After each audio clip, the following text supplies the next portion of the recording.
Bienvenidos a Viajando Simple, el podcast donde hablo sobre vivir y viajar en furgoneta.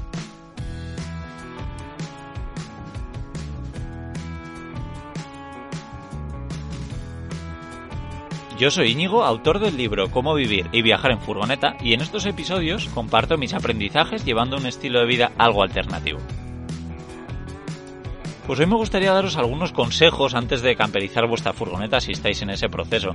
Yo lo hice hace no mucho, hace 2 años lo hice por primera vez, a pesar de ser mi sexta furgoneta, pues no lo había hecho antes, siempre las había comprado ya camperizadas. Bueno, en realidad las primeras no eran furgonetas camper, sino eran monovolúmenes de asientos que yo utilizaba para dormir.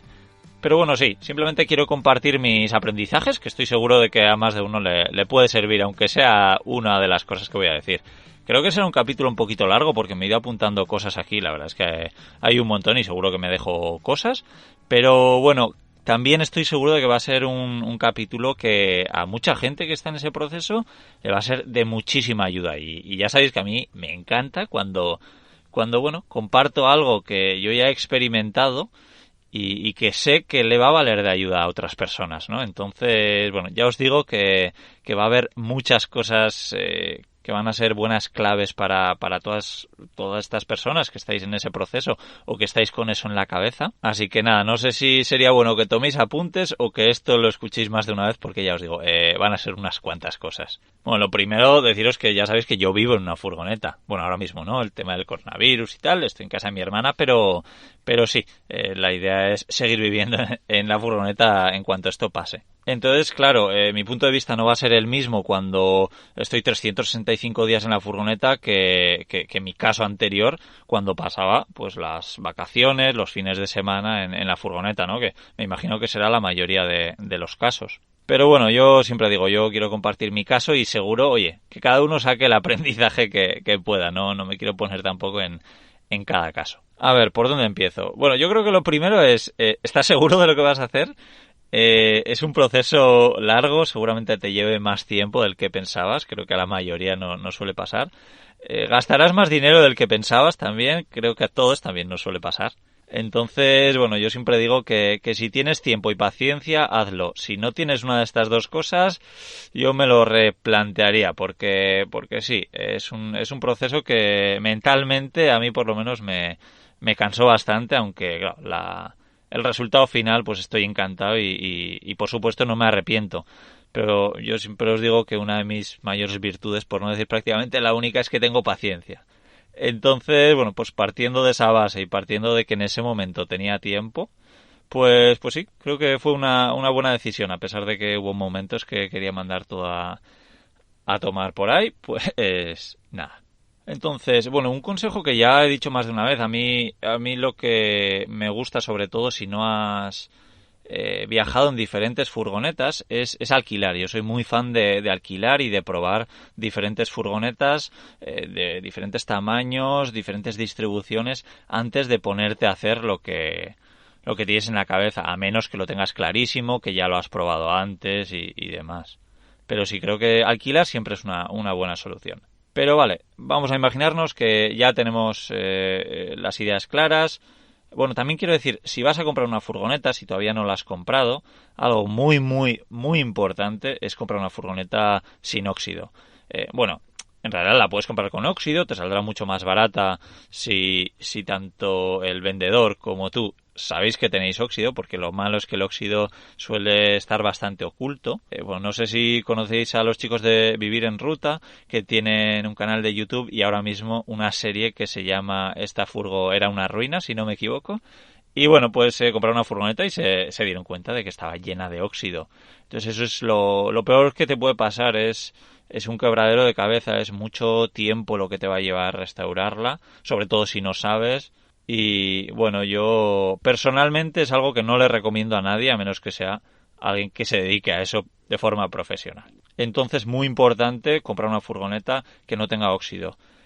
Mirar los bajos bien y bueno, pues daros cuenta de que una cosa es óxido superficial, que tenga un poquito, y otra cosa es ya cuando hay agujeros. Cuando hay agujeros, malo, porque si tú ves 2 agujeritos, probablemente haya 10 por toda la furgoneta o más. Entonces, muy importante para mí comprar una furgoneta sin óxido. Luego el emplazamiento también es importante. Bueno, yo hice mi furgoneta prácticamente en la calle. Es algo que no se lo recomiendo a la mayoría de la gente y os voy a explicar por qué. Para empezar, no tenía un enchufe. Entonces, no poder utilizar herramientas es una faena. Eso ya es un punto en contra. Claro, yo recuerdo ir al Leroy Merlin, comprar un montón de madera y claro, llenaba la furgoneta de madera. ¿Qué pasa? Que si la furgoneta está llena de cosas, no puedes hacer nada dentro. Primero la tienes que vaciar. Imagínate que llueve, como es bastante común en el País Vasco, que es donde campericé esta furgoneta. Pues claro, yo recuerdo de tener que meter las maderas debajo de la furgoneta y bueno, pues no es lo suyo, ¿no? Cuando estás haciendo algo que quieres que quede bien, que sea nuevo, pues no es fácil. Entonces, bueno, pues lo ideal sería tener un garaje. Lo malo es que muchas veces pues no tenemos un garaje, sobre todo para una furgoneta, y más si es de techo alto, porque la mayoría de parkings normales suelen tener un límite de altura de 2 metros. Entonces, alquilar un lugar para hacerlo para mí no es ninguna tontería, aunque por supuesto te vas a gastar dinero, pero creo que lo vas a hacer mucho más rápido porque no vas a estar constantemente haciendo lo que yo estaba haciendo, que era llenar y vaciar la furgoneta. Claro, yo no podía ponerme a camperizar. Hoy voy a estar una horita. No, porque es que entre que vacío la furgoneta y la vuelvo a llenar, de las cosas que están dentro, de los materiales, ya voy a perder una hora. Entonces, pues tenía que pasarme más tiempo. Para mí hubiese sido un sueño poder tener fuera de la furgoneta, eso en un garaje cerrado, una mesa con las herramientas ahí preparaditas, todo ordenado. Para empezar, para decir, oye, pues hoy me pongo a camperizar a las 9 y que no sean al final las 9:30 o 10, sino que empieces a esa hora porque ya tienes todo preparado.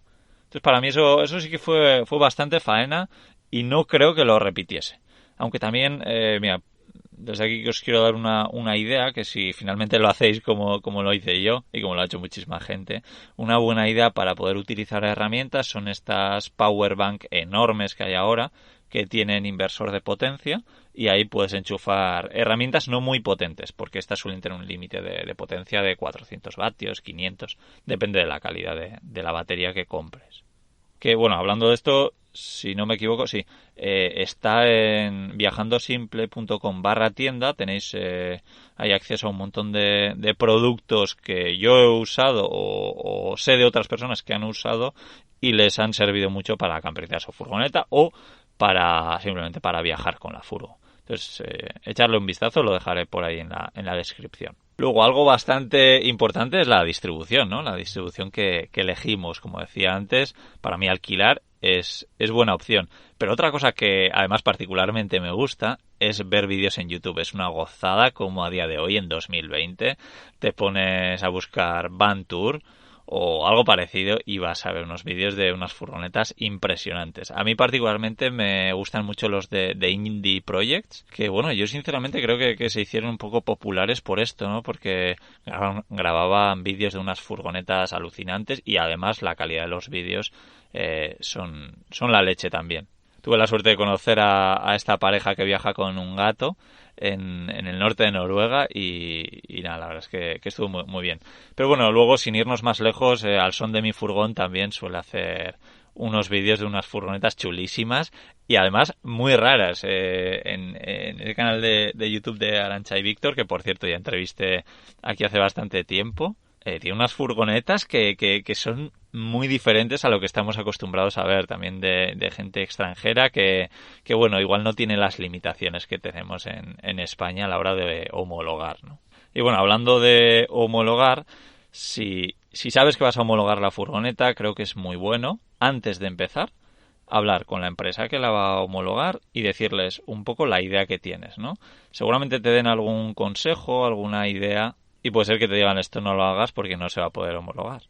Pero bueno, también os digo esto, que es importante tenerlo en la cabeza antes, y os voy a explicar por qué. Porque estas empresas normalmente te piden fotos de prácticamente todos los componentes eléctricos. Por ejemplo, pues la placa solar, la bomba de agua, la batería, bueno, pues casi todo. Entonces te piden, si no me equivoco, el certificado CE, que se lo envíes. Entonces os cuento mi caso para que no os pase. Yo puse la placa solar en el techo, es una placa solar flexible, muy finita, entonces la pegué con silicona, con bastante silicona al techo. Y bueno, pues luego cuando quería homologar la furgoneta, me pedían que les diese el certificado CE, que está en una pegatina debajo de la placa solar. Entonces, pues en principio tenía que haber quitado la placa solar, la tenía que haber despegado para hacerle esa foto y hacérsela llegar.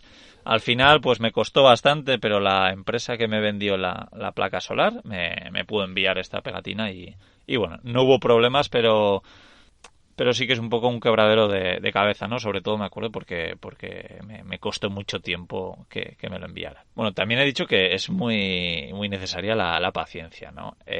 Lo ideal es hacer las cosas bien, estar tranquilo, respirar, pensar y hacerlo todo con cariño. Se hacen las cosas mejor, aunque yo no lo he hecho, yo estoy hablando que parece aquí que estoy dando ejemplo, pero mira, recuerdo ahora mismo, estoy dentro de la furgoneta y estoy viendo el techo, que bueno, pues está bastante mal hecho, sinceramente, y eso es porque en ese punto yo estaba harto de la camperización y bueno, pues no tenía paciencia, lo hice mal, lo hice rápido, lo hice sin ganas y se nota. Entonces, si volviese para atrás, me diría a mí mismo, oye, tranquilo, tómate si quieres un día libre y haz las cosas bien que luego las vas a agradecer, ¿no? El aislamiento, por ejemplo, también creo que es algo muy importante para hacerlo tranquilo y para hacerlo bien. Me acuerdo hablando con Cristina y Edu de Timeless Life Project, que también tenéis una entrevista por este canal. Bueno, hablábamos un poco de la diferencia de la temperatura de fuera y de dentro de la furgoneta gracias al aislamiento, ¿no? Y bueno, pues ellos creo que se trabajaron un aislamiento muchísimo mejor que el mío, de tal forma que bueno, pues siempre tienen dentro muchísimo más calor que fuera, como es lógico, pero la cantidad de grados de diferencia no tiene nada que ver con la mía. Ellos lo hicieron mucho mejor. También no sé si es que tienen menos ventanas o es que las ventanas que tienen son propias de las típicas de autocaravana, que son de plástico, bueno, no es de plástico, pero tipo plástico, que no es cristal, y son dobles, entonces esas no tienen tanta pérdida de calor o al revés, de frío, ¿no? Entonces esas ventanas también creo que es importante, pero sí, hacer el aislamiento tranquilo, creo que suele ser algo que es de lo más frustrante, porque te lleva tiempo, es incómodo y es como que a mí personalmente me costaba ver avances. Entonces no tengo muy buen recuerdo del aislamiento. Así como luego ya te pones a hacer los muebles y ya vas viendo la forma, no sé, es muy diferente. Y bueno, hablando de las ventanas también es importante pensar cuántas ventanas quieres tener, si quieres poner alguna ventana más o quitar alguna ventana. Mucha gente dice, pero ¿cómo vas a quitar una ventana si lo guay es que entre mucha luz, que veas todo? Pero bueno, las ventanas tienen bastantes inconvenientes, sobre todo el tema del aislamiento. Creo que esa es la gran parte. Luego también una cosa que a mí personalmente me gustó fue sentarme dentro de la furgoneta cuando todavía no estaba hecha y decir, bueno, yo seguramente pase la mayoría del tiempo que esté dentro de la furgoneta sentado aquí en esta posición, entonces yo miraré por estas ventanas, mis vistas serán estas. Si el mueble lo hago demasiado grande me bloqueará las vistas. Entonces pensar un poco todo eso con antelación es importante, ¿no?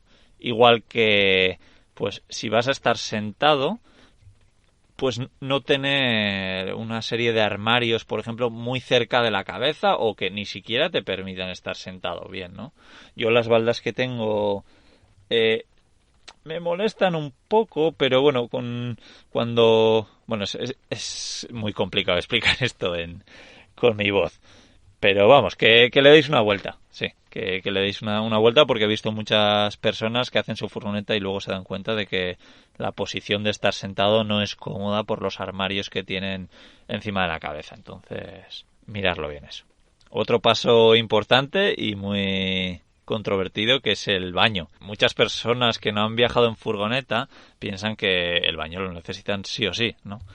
Pero bueno, pues hay mucha gente como Pablo de Mundo Adro, bueno, y Bea de Viajando por Dentro, o yo, pues que hemos viajado mucho en furgoneta y nos hemos dado cuenta de que tener un baño a nosotros no nos hace falta. No es que no nos haga falta, sino es que para tener un baño sacrificamos muchas cosas, sacrificamos espacio, sacrificamos libertad, porque tenemos que estar buscando lugares donde vaciar ese baño. Y bueno, pues eso, simplemente pensar si realmente lo necesitas, ¿no? Luego hay muchas formas de tener una ducha dentro sin tener una ducha fija, ¿no? Como puede ser colgar unas cortinas, poner algo abajo para que coja el agua, como una piscina de niños o de mascotas. Y bueno, pues con eso prácticamente ya tienes una ducha. Entonces, para mí, que me ducho pues cada 2 días y mis duchas no duran ni 5 minutos, pues digo, joder, es que tener algo que me esté ocupando tanto espacio, a mí personalmente no me compensa. Entonces, como decía antes, lo ideal, alquilar, probar las dos cosas, si es que no las has probado ya, y decidir. Luego también depende mucho de por dónde viajes, no tiene nada que ver si vas a viajar solo por ciudades, si vas a viajar siempre por naturaleza. Si no has viajado mucho en furgoneta, me gustaría hacerte reflexionar. Piensa cómo te sentirías viajando por Francia, Alemania, Suiza. ¿Qué es lo que te gustaría visitar? ¿Te gustaría ir a París? ¿Te gustaría estar en Berlín? ¿Te gustaría visitar ciudades como Zúrich, como Lucerna? Porque no tiene nada que ver cuando viajas por ciudades que cuando viajas por la naturaleza. Cuando estamos en la naturaleza, tener un baño no es obligatorio. Si estás siempre en ciudades, tener un baño creo que es buena opción. Aunque también en las ciudades hay más baños. Entonces, bueno, eso, que le des una vuelta. Otra cosa que me había apuntado es el tema de la calefacción. Muchas veces instalamos una calefacción estacionaria en la furgoneta y decimos, bueno, pues yo voy a estar en esta zona. Entonces, la calefacción que esté apuntando, ¿no? El chorro de aire, digamos, que salga hacia esta zona y ya está. Pero os quiero hacer reflexionar. Imaginaros, por ejemplo, que tenéis en la parte de atrás una cama fija y debajo un montón de almacenamiento, como lo que mucha gente llama el garaje. Y mucha gente piensa, bueno, ¿para qué voy a meter aire ahí, no? Si ahí están mis pertenencias, si ahí tengo una bici, ¿para qué voy a calentar la bici? ¿Para qué voy a calentar esas cosas, no? Mucho mejor que el calor solo vaya exclusivamente hacia la zona que estoy. Pero, sobre todo si haces viajes largos, por supuesto, si vives en una furgoneta, a la larga probablemente tengas moho en algunas partes húmedas de la furgoneta. Entonces aquí nos ayuda un montón tener una calefacción estacionaria. Pero ¿qué pasa? Que si ese aire caliente no está llegando a la zona del maletero, que además suele ser una zona muy oscura, pues ahí probablemente a la larga salga algo de moho. Entonces, muchas de estas calefacciones tienen salidas dobles, ¿no? Entonces, puedes elegir pues que una salida vaya hacia un lado y otra hacia el otro. Pues la que va hacia el otro lado, yo creo que es buena opción meterla, por ejemplo, hacia dentro de ese garaje que estaba hablando antes, para mantenerlo seco. Sí, eso creo que es de ayuda. Y luego también las baterías, sobre todo si estáis en zonas de montaña o si os gusta viajar mucho en invierno y estáis en zonas frías, pues una buena opción es que esa batería también coja temperatura, porque las baterías en lugares muy fríos suelen tener un rendimiento bastante peor. Así que bueno, simplemente darle una vuelta a eso. Otra cosa que quiero hablar es el toldo, que me parece algo muy, muy interesante. Muchas veces vemos las furgonetas y pues tienen un poco de todo y dices, bueno, pues como casi todas tienen toldo, yo voy a poner un toldo. Pero bueno, el toldo es caro para empezar, a menos que te lo hagas tú, que hay mucha gente que se lo hace ellos mismos y hacen unas cosas muy chulas. Pero sí, si compras un toldo Fiamma, son caros. Y luego también hace que tu furgoneta sea menos discreta, ¿no? Cuando tiene toldo también es como que la gente entiende más que eso no es una furgoneta de carga, que no es una furgoneta de transporte, sino que es una camper. Hay mucha gente que está enamorado del toldo, que dice que es de lo mejor que tiene la furgoneta, ¿no? Por ejemplo, claro, si estás en Andalucía en verano, en el sur de España, pues claro, un toldo es que te va a salvar la vida, porque estar fuera a la sombrita es una gozada. Pero bueno, si pasas el invierno en el sur y el verano en el norte, como intento hacer yo, la verdad es que no creo que sea tan indispensable. Sinceramente, he pasado algunos días que me estaba muriendo y además que quería tener la furgoneta al sol, que no la quería poner a la sombra para poder cargar mis baterías. Pero sí, había algunos momentos que lo he pasado mal, pero no es algo que eche de menos. Lo tuve en una furgoneta, en la furgoneta que vivía en Australia, en una Ford Econovan, y sinceramente no lo usamos. Me parecía incómodo de montarlo, de abrir, de cerrarlo, luego que se mojaba, no quería guardarlo húmedo para que no se estropease la tela. Entonces a mí personalmente no es algo que me guste el toldo, o bueno, que me guste o que necesite o que me venga bien, no sé. Simplemente darle una vuelta si realmente lo necesitáis. Y lo mismo con el portabicis. Yo me acuerdo que estuve pensando en mi anterior furgoneta, en la Volkswagen T3, en poner un portabicis. Bueno, a mí siempre me ha gustado además andar en bici. Y estuve a punto de hacerlo porque además el anterior dueño ya había puesto una especie de suspensión especial que soportaba una bici en lo que es el maletero, ¿no? Esta furgoneta, esa Volkswagen T3, el maletero se abría como un coche, ¿no? De abajo hacia arriba. Era una única puerta. Pero ¿qué pasa en mi actual furgoneta, en la Volkswagen T4? Que yo tengo dos portones en la parte de atrás que enseguida me di cuenta de que eran muy cómodos para entrar y salir de la furgoneta. Yo además que soy bastante alto, pues poder entrar y salir sin tener que agacharme, buah, era espectacular. Aunque sinceramente me acuerdo el primer mes así que me daba unos golpes brutales. Pero vamos, a lo que iba, que este tipo de puertas hacen que entrar y salir sea muy muy cómodo, ¿no? Y yo pensé, bueno, es que si pongo un portabicis aquí, probablemente estas puertas las deje de utilizar. Porque aunque las pueda abrir y cerrar, va a ser mucho más incómodo y entraré por la puerta lateral. Entonces dije, ¿verdaderamente voy a usar una bici? Porque además me da un poco de miedo tener mi bici fuera, mi bici de monte fuera. Y luego otra opción era pues comprar una bici muy barata para moverme por la ciudad. Y digo, pero si no me muevo mucho por las ciudades. Y entonces se me ocurrió la idea de volver al pasado, a mi época en Australia, donde me movía mucho con longboard, con un skate muy cómodo para moverte por las ciudades. Y dije, mira, pues voy a comprarme uno. Y me compré uno. Y la verdad es que prácticamente siempre que voy por ciudades lo uso. Pero bueno, como no voy mucho por ciudades, pues no lo uso mucho. Y lo que es una gozada es que no ocupa espacio. No solo que no ocupe espacio, sino que visualmente me gusta como queda. Alguien me dijo, mira, es que lo estoy visualizando. Estaba en Berlín con las puertas abiertas y se me acercó un tío muy muy curioso, muy muy majo. Me contó toda su vida, que había tenido una depresión. Bueno, no, que le había dado como una especie de ataque de ansiedad en el trabajo, que él era como el gerente de un hostal súper grande allí en Berlín. Y bueno, pues que ahora no estaba trabajando porque estaba con la baja y que estaba pensando en comprarse una furgoneta y viajar. Y bueno, a lo que iba, que ya me estoy yendo por las ramas. Este chico me acuerdo que vio la furgoneta por dentro y me dijo, esta zona donde tienes el skate es como muy de foto de Instagram. Y sí, me acuerdo que ese día además saqué una foto, la puse en Instagram y dije, esta foto parece que es una foto muy de Instagram. Y bueno, sin más, es una zona curiosa de la furgoneta y creo que el skate queda bien. Y a mí personalmente, para andar por las ciudades, me gusta porque me lo paso bien, me muevo más rápido, me permite no depender tanto del transporte público, puedo dejar la furgoneta más lejos del centro de la ciudad y utilizar el skate para llegar hasta las zonas que quiero. Pero vamos, que yo estoy encantado de no llevar una bici. Y repito que yo he sido muy fan de andar en bici, un loco casi toda mi vida de la bici. Venga, vamos a seguir que ya veo que me estoy alargando como suponía. Cocina fija. ¿De verdad necesitas una cocina fija? No. Pues eso hay que darle una vuelta. Creo que ya he contado mi caso alguna vez, ya os cuento tanto mis mierdas que ya no sé dónde lo he contado, si en el libro, si se lo he contado a diferentes personas o si lo he dicho en el podcast aquí. Lo voy a decir rápidamente. Yo me di cuenta que si tenía una cocina fija, también iba a tener una cocina portátil para poder cocinar fuera. Entonces dije, joder, igual es un poco tontería tener dos cocinas, ¿no? Y digo, mira, voy a tener una portátil, que las he tenido hasta ahora y me han funcionado muy bien, y eso que a mí me encanta cocinar, y esa portátil la utilizaré dentro y fuera, cuando haga buen tiempo, cuando no haga viento.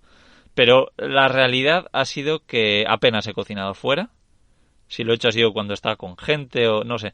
Hay mucha gente que no concibe cocinar dentro, pero yo personalmente es al revés. Para mí es muy cómodo. Tengo todos mis utensilios, mis especias, tengo todo a mano. En cambio, cada vez que cocino fuera me da la sensación de que estoy continuamente entrando y saliendo de la furgoneta. Y para mí no es cómodo. Entonces piensa bien si necesitas ¿Qué tipo de cocina necesitas? Sigamos. Cama fija. ¿Crees que una cama fija es la mejor solución? ¿Crees que una cama de abrir y cerrar, una cama, bueno, no me sale la palabra, pero ya me entendéis, como una especie de sofá cama, es la mejor opción o no? Entonces darle alguna vuelta a eso. A mí me gusta tener espacio en la furgoneta y para mí personalmente creo que vale la pena no tener una cama fija a cambio de tener más espacio en la furgoneta. Pienso que lo que me cuesta es abrir y cerrar la cama todos los días, que me llevará pues entre abrir y cerrarla 5 minutos como mucho y poner las sábanas. Entonces para mí compensa. También yo viajo solo, yo no me echo la siesta, o sea que lo hago una vez al día y bueno, dale una vuelta a eso. Luego, las camas fijas, por ejemplo, a lo ancho de la furgoneta, que suele ser de lo más habitual, está muy bien para los suertudos que no medís un 87, pero para mí tendría que dormir encogido. Y bueno, pues eso para dormir un fin de semana no me importa, pero para vivir así no lo veo. Luego también pensar bien en lo larga que hacéis la cama, porque yo soy un poco tonto y hice la cama exactamente de un 87. Como lo iba a hacer a medida, digo, mira, pues hago la cama, bueno, la cama creo que es un poquito más, pero el colchón de un 87. Y luego me di cuenta, pues de que, claro, que me salían los pies por debajo. Básicamente porque no duermes con la cabeza a ras de la cama, ¿no? Entre la almohada y tal. Bueno, y si te sobresalen los pies en verano, pues oye, pues ni tan mal. Pero en invierno, cuando estoy durmiendo que hace 5 grados dentro de la furgoneta, no, a mí no me gusta. Entonces ya me he hecho algunos apaños para dormir un poco en diagonal, bueno, muevo los dos colchones y consigo que sea un poquito más larga y dormir sin problema. Eso solo lo hago las noches que hace mucho frío. Porque claro, dentro de la sauna estoy muy bien, pero los pies que me sobresalen no se quedan colgando ahí, se me mueren, se me matan de frío. Joder, me estoy dando cuenta que todavía me quedan bastantes cosas. Venga, vamos allá. A la hora de comprar una furgoneta, esto igual lo tenía que haber dicho antes, las furgonetas cuadradas son una gozada para camperizar. Hasta que no empieces a camperizar tu furgoneta con muchísimas curvas, como es la mía, la Volkswagen T4 con techo alto, no te darás cuenta de lo que te estoy hablando, si es que no lo has hecho. Mira, aquí tengo de nuevo apuntado paciencia, creo que es algo que hay que volver a mencionar, hay que tener paciencia. Te has hablado de las ventanas, pero las claraboyas, esas ventanas, los tragaluces, creo que le llaman en algunos sitios también, son las ventanas que van en el techo, son una gozada. Por muy pequeñas que sean, entra muchísima luz y bueno, a la hora de ventilar la furgoneta yo creo que está muy bien. A la hora de cocinar para que se vayan los humos por ahí, existen claraboyas con ventilador que te pueden o meter aire o sacar aire. Entonces hace una circulación de aire muy buena. Entonces pensar dónde vas a instalar esas claraboyas creo que es importante. Primero, a la hora de cocinar para que esté más o menos debajo y los humos puedan salir por ahí. También si vas a poner placas solares en el techo, claro, si la pones en el medio, pues te va un poco a limitar más, ¿no? El tipo de placas que puedes poner, tamaño y demás. En la mía, bueno, mi furgoneta cuando la compré no estaba camperizada, pero no sé por qué tenía una claraboya y está en la mitad de la furgoneta, entonces eso me hizo volver un poco loco con el tema de las placas solares y desaprovechar un poco el espacio del techo, sobre todo además porque es como curvo, ¿no? Mira, algo también a la hora de hacer los muebles. Me parece muy buena idea pensar en la botella más alta que vayas a meter.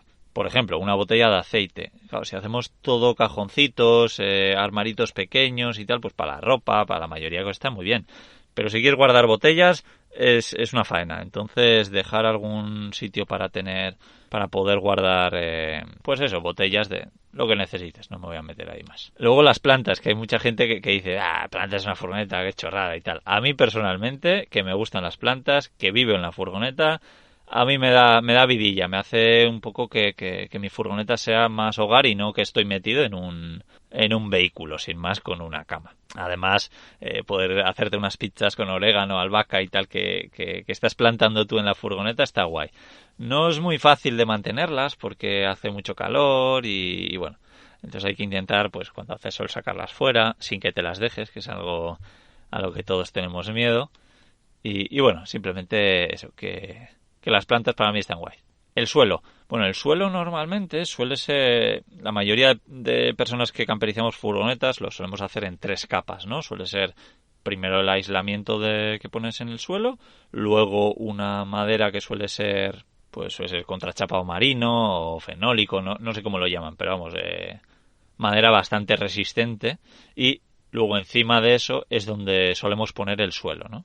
Que no siempre, yo estoy hablando de muchas personas que conozco, muchas camperizaciones que he visto y la mía propia.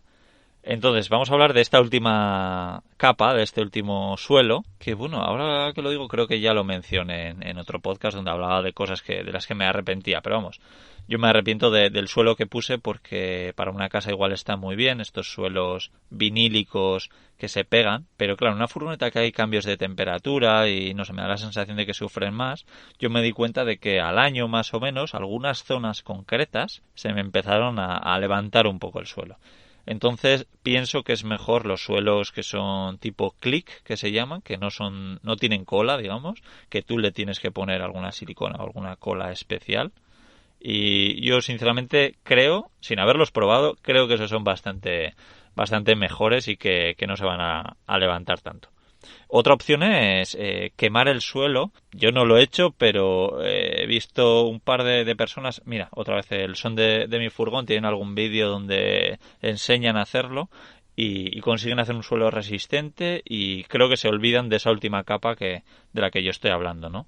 De ese suelo final. Entonces esa es una buena opción. Eso creo que es algo que hay que darle vuelta. Venga, que creo que ya termino con esto. Las mesillas abatibles. En mi caso tengo una mesita que me hace que la encimera se alargue, y es una mesita eso, abatible. Y buah, para mí es la leche porque me permite tener sitio cuando quiero tener sitio, y cuando voy a cocinar la abro y tengo un poquito más de sitio. Para mí esto es una base increíble. Entonces, si la volviese a hacer, yo creo que pondría muchas más mesas de este estilo, porque haría que tuviese más espacio sin tener una furgoneta más grande. Bueno, estas han sido las cosas que tenía apuntadas, las cosas que quería compartir contigo, que creo que es importante que sepas si vas a camperizar una furgoneta. Y bueno, por supuesto, comparte esto con cualquier persona que vaya a camperizar una furgoneta, que creo que te va a dar las gracias, porque he juntado aquí información de bastante valor para todos vosotros.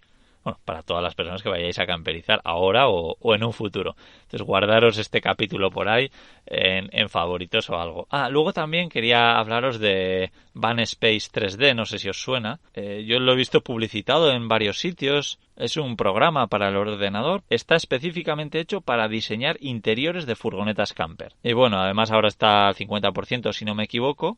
Os dejaré un enlace en la descripción. Y bueno, aunque no queráis camperizar, aunque no os interese nada, os recomiendo meteros porque a mí me tiene como enganchado. Tienen unos vídeos que se ve cómo va creando la furgoneta con cosas ya hechas y me parece la leche. Yo no lo he probado, pero vamos, ya os digo, echar un vistazo porque, bueno, además de precio creo que está muy bien, creo que son $19 ahora con el 50%, y vamos, creo que os va a ayudar mucho, sobre todo si sois como yo que no sabéis dibujar. Yo me acuerdo los primeros bocetos que hice. Bueno, no he dicho eso antes, pero creo que es bueno hacer bocetos y hacerte la idea de cómo va a ser. Pero vamos, aquí todo con medidas reales, con diseños ya predefinidos, con muebles, con armarios, con todo ya como hecho, ¿no? Entonces te lo pone como muy fácil. Porque luego hay otros programas que usa mucha gente como SketchUp, que es de Google, y la verdad es que mucha gente habla muy bien, pero me da que es un poquito más complicado y no está pensado para hacer furgonetas, sino muchísimas cosas más. Sí, no sé por qué, pero